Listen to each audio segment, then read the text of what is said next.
الأولياء أما بعد فقد قال تعالى إن تنصروا الله ينصركم ويثبت أقدامكم صدق سبحانہ.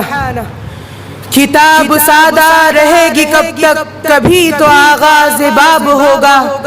جنہوں نے بستی اجاڑ ڈالی کبھی تو ان کا حساب ہوگا. حاضرین بس, آج میں جس موضوع پر لب کشائی کرنے کی جسارت کر رہا ہوں وہ ہے مسجد اقصیٰ کا تحفظ اور امت مسلمہ کی ذمہ داری. سامعین بس, مسجد اقصیٰ وہ بابرکت مقام ہے جہاں سے نبی آخر الزمان صلی اللہ علیہ وسلم عرش پر تشریف لے گئے. یہ وہ مسجد ہے جو مسلمانوں کا قبلہ اول رہی. یہ وہ مسجد ہے جس کی تعمیر حضرت سلیمان علیہ السلام نے کی. یہ وہ مسجد ہے جس نے حضرت داؤد کے قدم چومے, حضرت عیسیٰ کے معجزات دیکھے. یہ وہ مسجد ہے جہاں ایک نماز کا ثواب بنسبت دوسری مسجدوں کے ہزاروں گنا زیادہ ہے. فَإِنَّ الصَّلَاةَ فِيهِ كَأَلْفِ صَلَاةٍ فِي غَيْرِهِ. سامعین, وہ یہود جنہیں مدینۃ الرسول سے نکالنے کے بعد قرے ارض پر بسنے والوں میں کوئی ایسا نہ تھا کہ انہیں ٹھکانہ دیتا. وہ فلسطینی مسلمان ہی تھے کہ جنہوں نے ٹھکانہ دیا. لیکن سلطنت عثمانیہ کے زوال کے بعد صلیبیوں نے اس مقدس مقام پر اپنے ناجائز بیٹے اسماعیل کو مسلط کر دیا اور یہودی ریاست ماری سے وجود میں لا کر قلب اسلام میں وہ خنجر پیوست کر دیا کہ مسلمانان عالم کے تمام جتن بے سود ثابت ہوئے. کے دواخانوں سے اپنے مرض کہن کا چارہ تلاش کرتے ہیں اور انہی سے امن و آشتی کی بھیک مانگ رہے ہیں. جب بھی مشرق وسطیٰ کی پائیدار امن کے لیے قرارداد پیش کی جاتی ہے تو امریکہ سب سے پہلے حق استرداد استعمال کرتا ہے. آج طاغوتی بربریت کا شکار مظلوم فلسطینی کی منتظر نگاہیں جھک جھک کر اٹھتی اور تھک تھک کر جھک رہی ہیں. قہرناکیوں کے جھکڑ میں ان کی چراغی زندگی آخری سانس لے رہے ہیں. چنانچہ گزشتہ 2023 سے مسلسل توپوں اور بموں سے سینکڑوں ہزاروں فلسطینی مسلمانوں کو شہید کر دیا. کتنی مائیں اپنے لخت جگر کی ناش لے کر نعرے تکبیر بلند کر رہی ہیں. کتنے والدین اپنے بچوں کے جنازے کو کندھا دینے کے قابل بھی نہ رہے.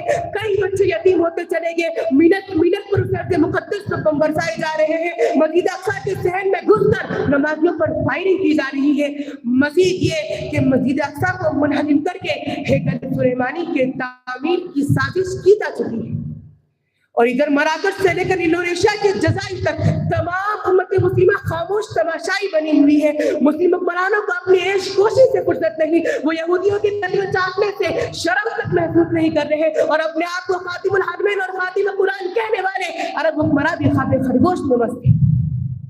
حاضرین, آج ہم واقع معراج کی یاد بڑی گرم جوشی سے مناتے ہیں, مگر ہم مسجد اقصیٰ کی یہودیوں کے قبضے میں چلے جانے کا کوئی غم نہیں مناتے. اس رات ہماری مسجدیں جگمگاتی ہیں مگر عین اسی وقت مسجد اقصیٰ پر اندھیرا اور صہیونی تسلط کا راج ہوتا ہے. سامعین, آج مسجد اقصیٰ اپنی زبان حال سے پکار کر کہہ رہی ہے کہ مسلمانوں, تمہاری غیرت ایمانی کو کیا ہو گیا؟ کیا تم صرف سجدوں پر بخل دیے جاؤ گے؟ تم سے بروز محشر مسجد اقصیٰ کے تحفظ کا سوال نہ ہوگا؟ کیا کمزور اور لاچار فلسطینی مسلمانوں کے مارے جانے پر تمہاری بے حسی و غفلت پر بات پرس نہ ہوگی؟ یاد رکھیں, ہر شخص مجاہد نہیں بن سکتا مگر ہر شخص خاموش بھی نہیں رہ سکتا. ہم ہتھیار نہ بھی اٹھائے, قلم تو اٹھا سکتے ہیں. ہم بول نہیں سکتے مگر آواز تو بن سکتے ہیں. کمزور صحیح مگر خاموش نہیں رہ سکتے. کیوں مظلوم صحیح اور مجبور نہیں ہے ہم, گر ذکر و در جائیں کوہرام مچا دیں گے. لہذا آج ضرورت اس بات کی ہے کہ فلسطین اور اسکول, کالج اور مساجد میں آج فلسطینی عوام کی امداد کے لیے معتبر اداروں تک عطیات اپنی اولاد کو اقصیٰ کی تاریخ اور اس کی محبت سکھائیں. ان تنصروا اللہ ینصرکم ویثبت اقدامکم کی سچی تصویر بن جائے. ولا تہنوا ولا تحزنوا وانتم الاعلون کی عملی تصویر پیش کریں اور کسی خاص قوم کی طرفداری کے بجائے امت واحدہ کی عملی تفسیر پیش کریں. آخر میں ہم سب کو یہی عہد کرنا ہوگا, نہ ہی روئیں گے اور نہ ہی مسکرائیں گے, صرف نغمے شہادت کے ہی گائیں گے. اپنا بیت